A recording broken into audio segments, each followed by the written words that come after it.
betrayal, tragedy, grief, hope, rage, wrath. Kratos vs Asura is one of the most iconic video game matchups out there, not only due to the many similarities these two goddamn pissed god-slaying godly fighters have, but for the debate side of things. With that battle about to deliver its own take on this fight next week, kickstarting a brand new season, I figured I'd do something brand new myself, a semi-sorta prediction video. The intention here isn't to debunk any notion per se, more so going to detail why this matchup sparked so much debates in the powerscaling community. Inevitably, I'm gonna sprinkle some of my own opinions here and there, but I also plan to teach you some powerscaling terms in case you're new to this old shebang. So hopefully we'll both come out of this video with something new. In my case, you liking, commenting and subscribing. Thanks. At face value, you would think that the one who starts his story by punching a planet-sized fool to death and ends it by giving the creator of the universe the same fate, would take the easy edge over someone whose most recent iteration can't even jump. But a closer look reveals something much more complex than what's on the surface. So let's dissect why Kratos vs Asura is a powerscaler's worst nightmare.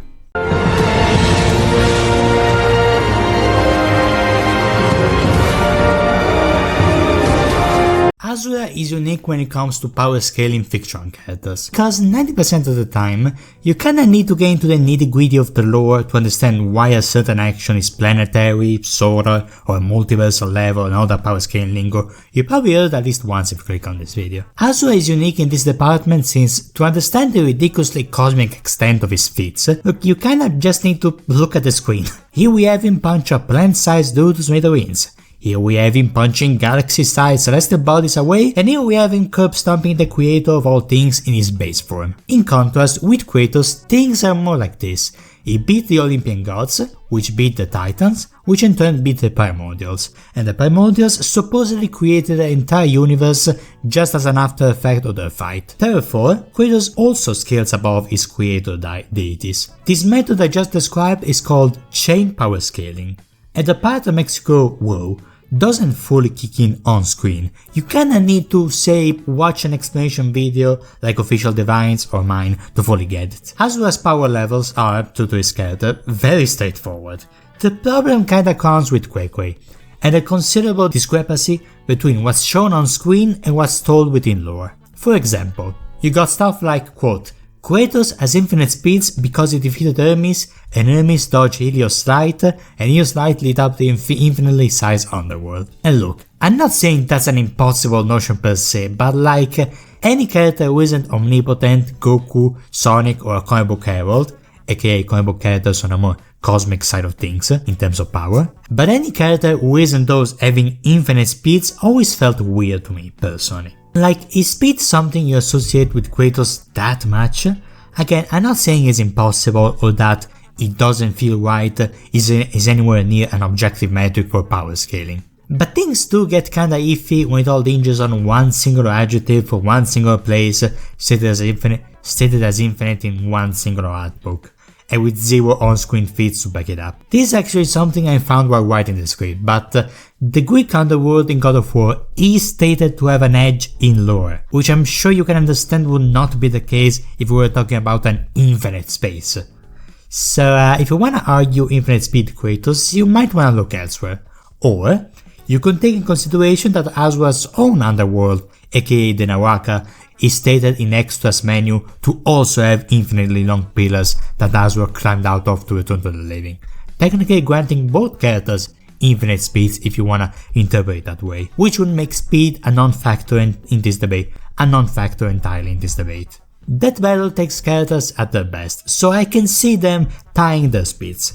I personally like it whenever speeds are tied, cause it means blitzing ain't an option and it's more so of a battle of who uses their own power better. We also see Thor being able to kill Kratos on screen, and later on we see the same Thor eat the World Serpent so hard that it gets sent back in time, also on screen. Does this mean that attacks whose might goes beyond matter and into the very space-time continuum is the maximum Kratos can withstand? As in, pure physical strength alone isn't enough to keep down the Ghost of Sparta? That sounds like Kratos to me. But whether you believe that Asura punching someone so hard that they literally turn to pure energy can count as such is What are the main things up to interpretation in this fight, as you probably made an idea of already. Asura also does things that play with the mechanics of his game, as we'll get into later. We also get a statement, Thor splintered the world tree which held the 9 realms. So does that mean that each one of these blows is the might of 9 universes at once, despite the ground beneath them remaining perfectly stable? We never see a single character even shake a planet. Side note, shaking a planet won't make you planetary, by the way. Same way shaking a person doesn't mean you can kill them with your bare hands. Like, the destruction of one realm was considered enough of a threat for characters on par with Kratos. So is this just an outlier, aka a feat that doesn't match with the rest of what's presented, so it's just a weird oddity that stands out? And did the Furies create a universe, or is this just a domain expansion? Cause let me tell ya, many powerscalers see a sky full of stars and immediately assume it's a one-on-one recreation of the universe. Again, I'm not trying to debunk anything here, I'm just offering examples of the many powerscaling debates that come with, honestly not just this matchup, but God of War in general.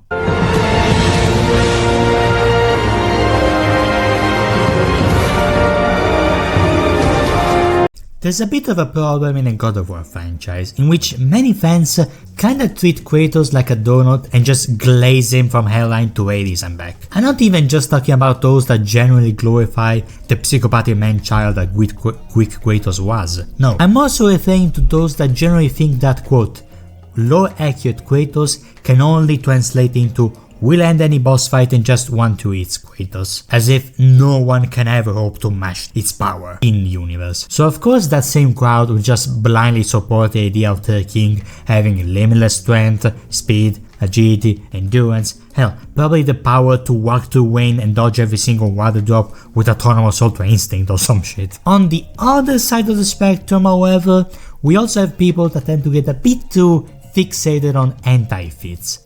For example, if SpongeBob is unable to crack his fingers without literally cracking his fingers in one episode, but unravels the entire universe in another, and you have a show like Death Battle that takes characters at their best, which episode do you think they consider more for the debate itself? There you go. So in attempt to sometimes overcorrect the Kratos wankers, you kinda end up with people literally listing every single instance of Kratos struggling with things his supposed multiversal might shouldn't at all, from iron chests to boulders and wooden doors and such. Now, even as someone who is not a fan of Kratos wank, I don't think that's a totally fair way to look at a character. Like, I'm not here to say something like, if Kratos is multiversal, why does he die by wolves?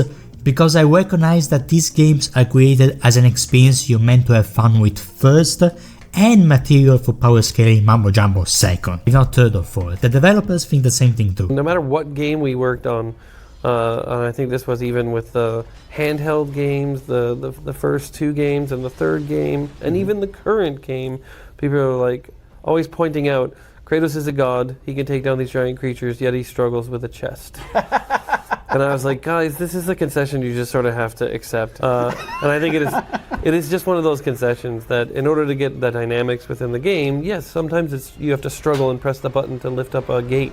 Yeah. But he can lift up, the world with Atlas. And it is that you'd never, I think, be able to have any dynamics in the game if it was always adhering to that one reality. And then on the other side of the spectrum, God of War game developers tend to give very interesting responses when it comes to power scaling questions, a topic that they have more often than not no idea how it works.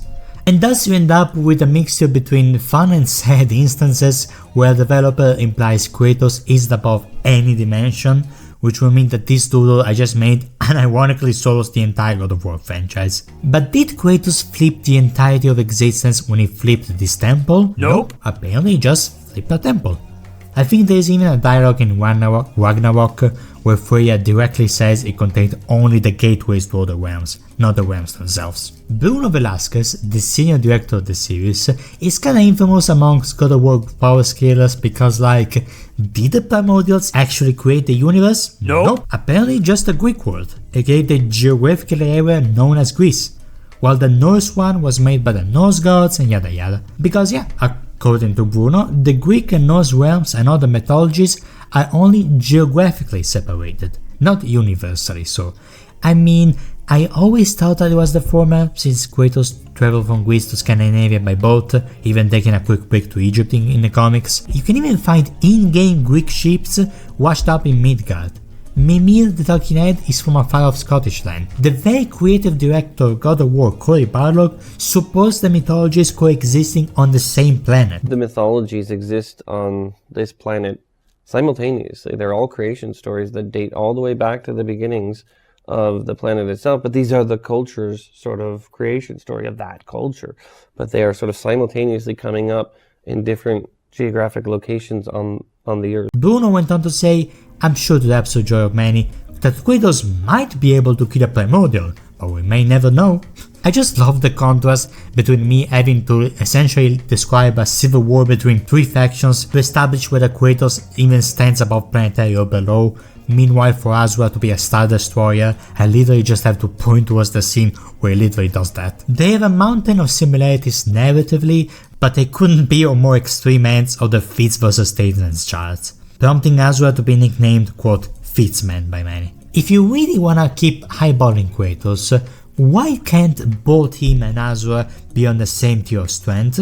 I mean, they allegedly both scale above beings who created the entirety of existence, and they both fought beings whom you can argue possess infinite strength.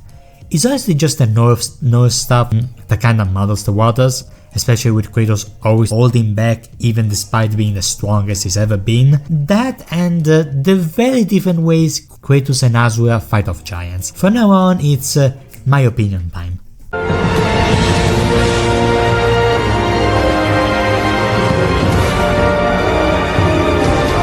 Asura, as I probably went over at nauseam by now, regularly yeets giants from Earth to space with his mere hands. When Kratos fought a giant, aka Kronos, the god of time, who defeated his father's Uranus, the most powerful primordial god, the quote-unquote boss fight mostly consists of the latter looking for the former, who's essentially an ant in comparison, then he decides to eat him and Kratos promptly cuts his way out. I'm not entirely sure if this counts as killing to Kronos, if I'm being honest. I mean, sure, he did beat him, but like, you remember how the boys couldn't kill the invincible guy and had to blow up his innards instead?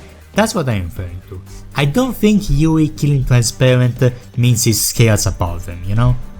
Also, scaling Kratos to a guy who had to do a sneak attack on his father while having sex because they were less afraid of him than his siblings were, is kinda like saying, there's this guy who visited all of Europe in 1 second. I punched him when he was getting a sandwich, which means I scaled to such speeds. That's without getting into how he didn't even kill Uranus with his own strength, but by a stone specifically created to do the deal, which further strengthens my Yui comparison. Kronos is also used to justify the infamous infinitely fast Kratos.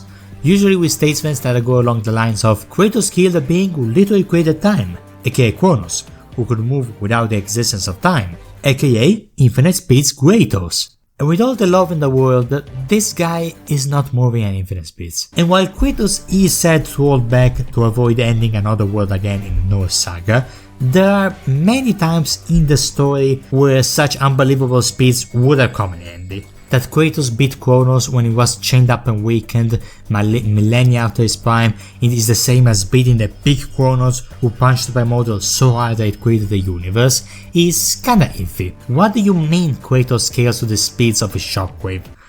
The spirit of Zeus that was gonna become Kratos didn't even exist at this point.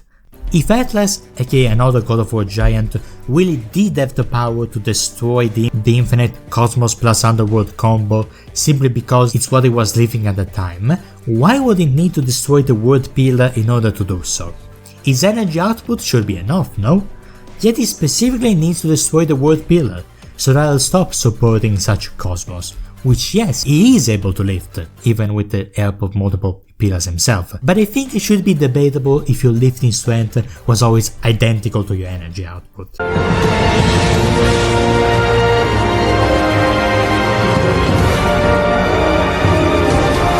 Okay, now into the stuff I much prefer when it comes to power scaling. That being, drumroll please, literally everything that isn't who makes the bigger booms with each punch. That would be, by the way, AP, aka attack potency. That's not really the stuff I'm here for. What about intelligence, fighting skills, endurance, range, hex and so on and so forth? For the very first time, I'm gonna try to make my own prediction and scaling for a matchup, and mom come pick me up, I'm scared. Let's pretend that Quay and Azuzu have both fuck the creator of the universe in particular level strength. What about everything else? Intelligence. Now let me get one thing straight. Asura is not stupid, he's just impulsive. He's been playing the demigod general game for vastly longer than Kratos ever has, trained under the mentorship of the Sun Wukong-esque warrior Orcus. Can take on hundreds of enemies at once and knows how to counterattack a blow like few do. Kratos, on the other hand, however, is much more refined in his approach, being a military master of strategy and arguably every single weapon ever invented. I'd also argue he fought a much more varied rogues gallery than Asura, even if for much less time obviously. He's also surprisingly adept at puzzle solving. It's kinda like the difference between Godzilla and King Kong, surprisingly enough, in which one has had vastly longer lifetime and more experience quantitatively, but the other is much more likely to get a degree in communication sciences, if you get my point. If you wanna take the debatably canon Asura's Wrath DLC into consideration, Asura's end-to-end combat is relative to the martial arts demon Akuma, who might say really puts the art into martial arts from his pure skill and technique, whereas the likes of say Kratos and Tyr honestly see fighting more so as a tool, kinda like the difference between Goku and Superman's stance on fighting. Therefore, I'm gonna say their intelligence is an overall tie, range. Kratos undeniably can gain some ground with his Leviathan Axe, Draupnir Spear and the Blades of Chaos, but this rarely is ever been put into situations that require hundreds and hundreds of meters of distance, let alone the same range of often cosmic distances that Asura deals with on the daily. Like, we're talking about the difference between a few hundred meters with ranged weapons and a few hundred planets with berserker energy blasts and the power of flying. Easy peasy W for the mechanical god of wrath. Speed.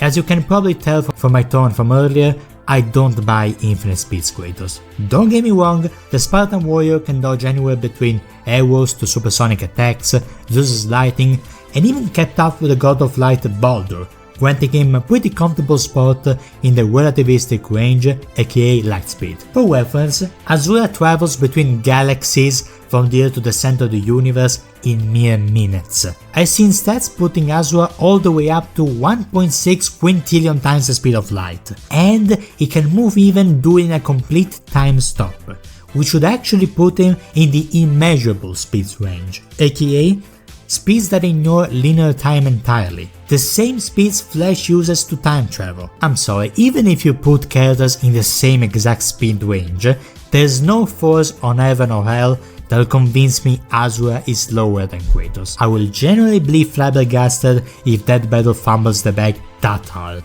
Agility.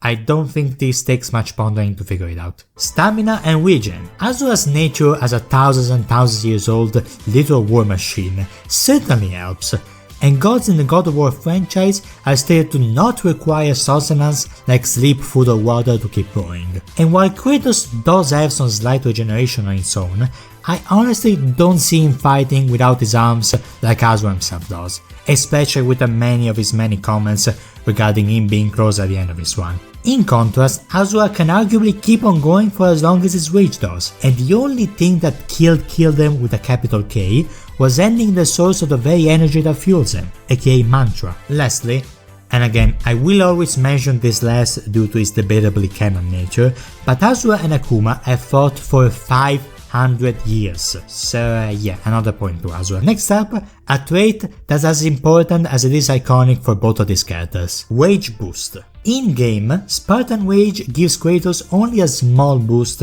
during moments of high adrenaline and stress, while Asura's mantra will just keep on going and going the angrier he gets as a natural part of his power. Active versus passive. In the span of one punch, Asura went from the creator of his universe not feeling a thing against the general's destructive form to nearly one-shotting him in his base form. Even if you wanna disagree about Asura being as strong as Kratos in his base form, there is literally nothing stopping Asura from closing that gap the longer the battle rages on, which means that Kratos would have to end the battle as quickly as possible before Asura pulls a Mahoraga and adapts to the strength gap. And in my opinion, so far at least, I just don't think Kratos has the speed, range or stamina to accomplish that. Maybe he has the right tools for the job, however. Equipment.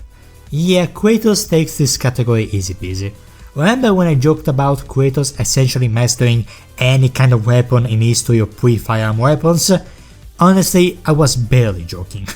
It's easier to list the type of weapons he hasn't used. By the way, I'm only gonna list the ones I deem relevant to this debate.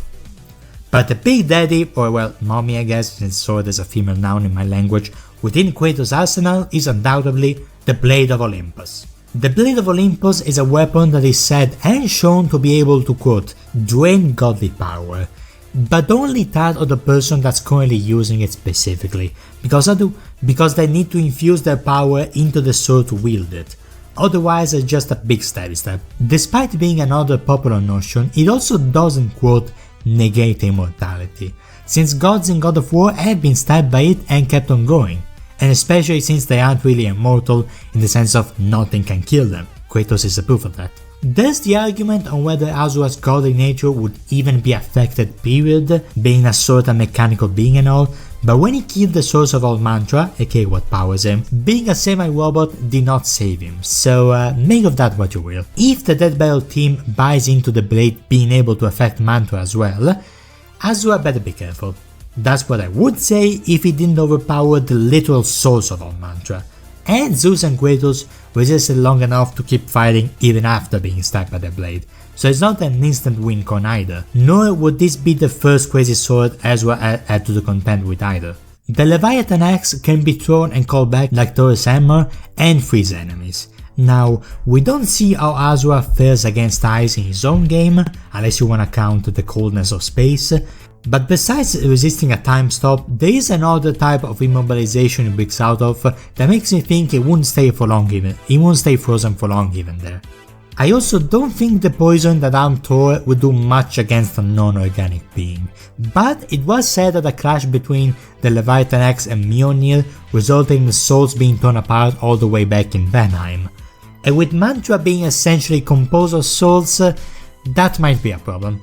The Draupnir Spear. The Draupnir Spear, forged by infinitely multiplied ring and built to overwhelm the all-seeing Heimdall, duplicates itself without any limits, creates small explosions and spams attacks. But it will definitely catch Asura off guard, but I don't think it will do much besides a brief stun effect, to be honest. You'll probably find it very annoying and only get even angrier. The Amulet of Ouroboros is an artifact able to stop time, suspending enemies in midair, something Asura broke out of.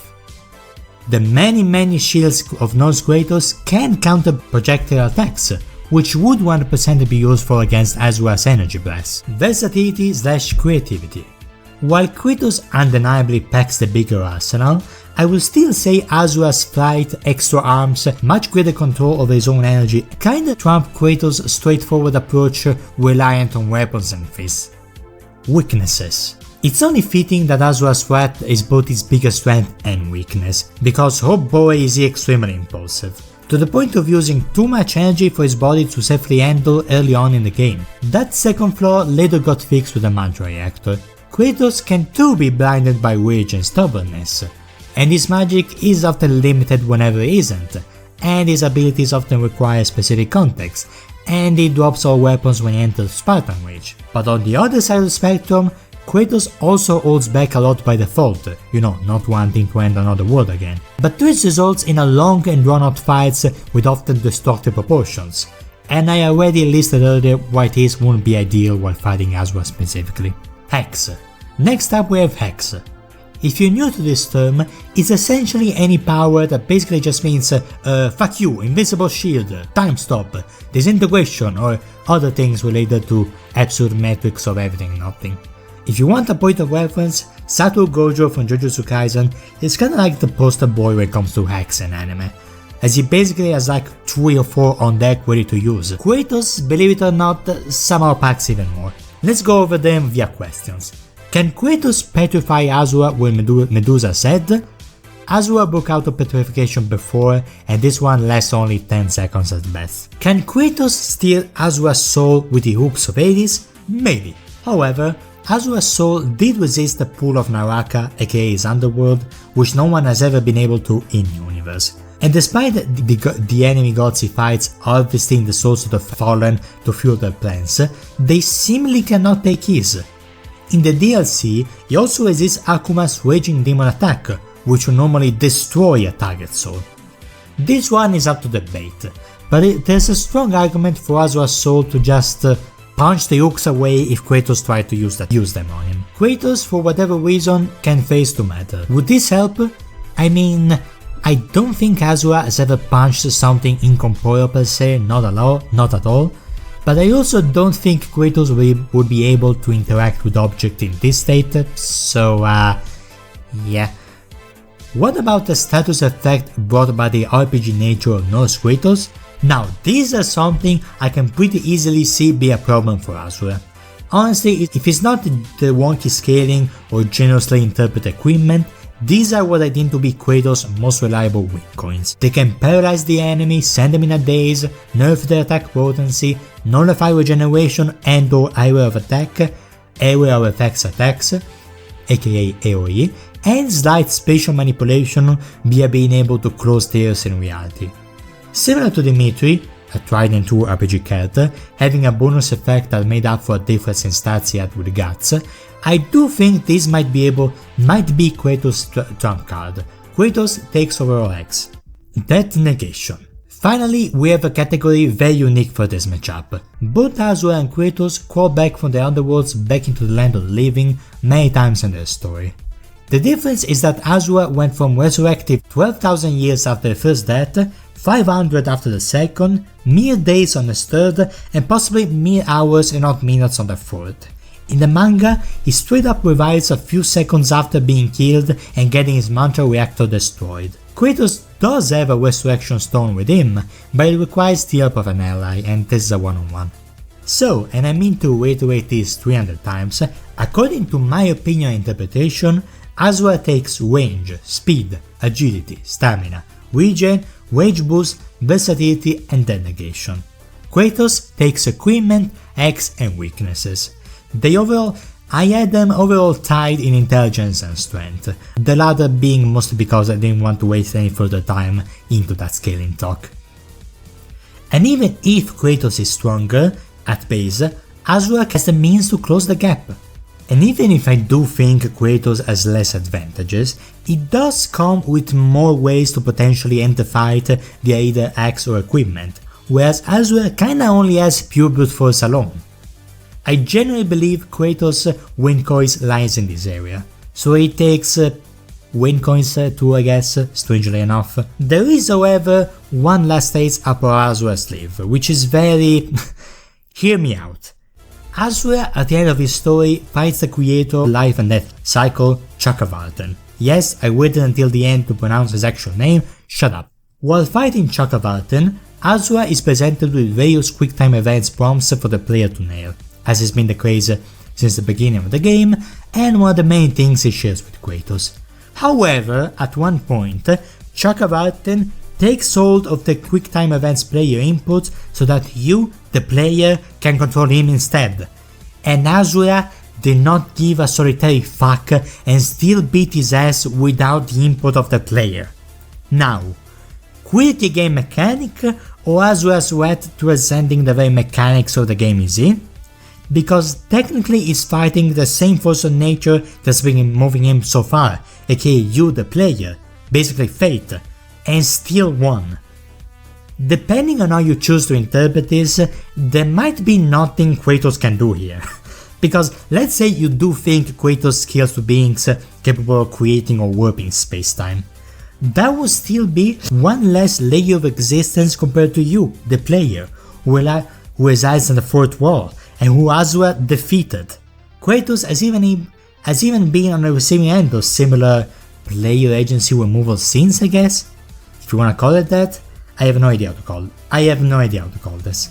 I do know that if the fight is presented as a player controlling Kratos, like Chosen Undead was in his boss fight against Dragonborn, and the famous PlayStation circle pops up above Asura's head, the bastard might just be able to punch it away. Would this be an utterly bullshit insane win coin for Asura? Yes. Will it also be 100% in character? Also yes. My god. Speaking of the good old robot boy himself, with this matchup gaining popularity, Asura's underdog status kinda shifted. At first, if you went solely what's on screen, Kratos was the obvious underdog in this. Then if you go by the highest eyeballing possible for the Ghost of Sparta, aka lore scaling, Asura is now the underdog. And I mean, with him already narratively fulfilling such position in his own story, having only one game with no chance for a continuation, a reputation carried mostly by essays speaking fondly of his character, and his unique power scaling reputation as someone whose universal might is displayed on screen instead of just being told, I can't help but siding with Asura when it comes to who to root for. I can totally see how him losing will sour many people. I honestly believe Asura's victory won't just be his, but a victory over a power scaling method that's more often than not flimsy and divisive. Cause with Kratos is stuff like take a statement, interpret it like this, keep the intent to rely on abstract ad hominems, and hope for such ideas to be validated regardless what's shown on screen or what the game creators say. That is the type of power scaling that might end up being validated if Kratos wins, and I just am not the biggest fan of that idea. Don't get me wrong, I love Kratos. There's a reason why he's my intro and banner on the channel, right next to the likes of Superman. But much like Superman, some characters I love for all reasons but power scaling. Yet despite all this, I am hoping for an amazing episode above all else. I want the action to be as spectacular and bombastic as Popeye vs Saitama, small character moments that add substance like Vader vs Obito, and powers bunching off each other like Giorno vs Joker or Gojo vs Makima. Devilartemis, the animator for this fight and the one behind the gorgeous art you saw in my thumbnail, teased this fight as one of the longest fights in the show's history that he worked a lot on, which I am extremely happy to hear, and I cannot wait to see the full result, especially knowing what a drawn out fight would possibly mean for Asura.